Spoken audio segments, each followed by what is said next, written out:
40 থেকে 50 বছর একসঙ্গে থেকেও কেউ পিঠে ছুরি মারতে পারে বলেছেন সালমান। বলিউড ভাইজান সালমান খান ব্যক্তি জীবনে একাধিক নায়িকার সঙ্গে জড়িয়েছেন নাম, যে কারণে সব সময় চর্চায় থেকেছেন তিনি, কিন্তু ছাদনাতলা পর্যন্ত গিয়ে পৌঁছাতে পারেননি। কিন্তু শোনা যায় প্রেমে যন্ত্রণা পাওয়ার পরে নাকি ভেঙে পড়েন তিনি। ভাঙা মন জুড়ে ফের কিভাবে স্বাভাবিক হতে হয় সেটাই জানালেন এই অভিনেতা।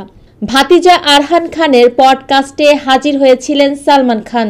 সেখানেই ভাতিজাকে পরামর্শ দিলেন সম্পর্ক ভাঙলে ঠিক কি করতে হয়। সম্পর্ক ভেঙে গেলে দুঃখ ভুলে দ্রুত স্বাভাবিক জীবনের দিকে এগিয়ে যাওয়া উচিত বলে মনে করেন সালমান। ভাইজানের পরামর্শ, প্রেমিকা যদি সম্পর্ক ভেঙে দেয় তাকে চলে যেতে দাও, বিদায় জানাও। শরীরের ক্ষতের উপর থেকে ব্র্যান্ড এইড তুলে ফেলতে হলে কি করো? সম্পর্ক ভেঙে গেলে একটা ঘরে নিজেকে বন্ধ করে কান্নাকাটি করে নেওয়া ভালো। তারপর এই অধ্যায়টা শেষ করে দাও। কান্নাকাটি হয়ে গেলে ঘর থেকে বেরিয়ে এসে সবার সঙ্গে স্বাভাবিকভাবে কথা বলো।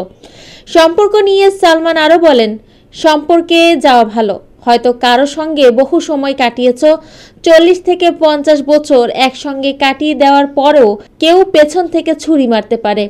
জীবন থেকে মুছে দাও সেই সম্পর্ক, প্রেম, বন্ধুত্ব।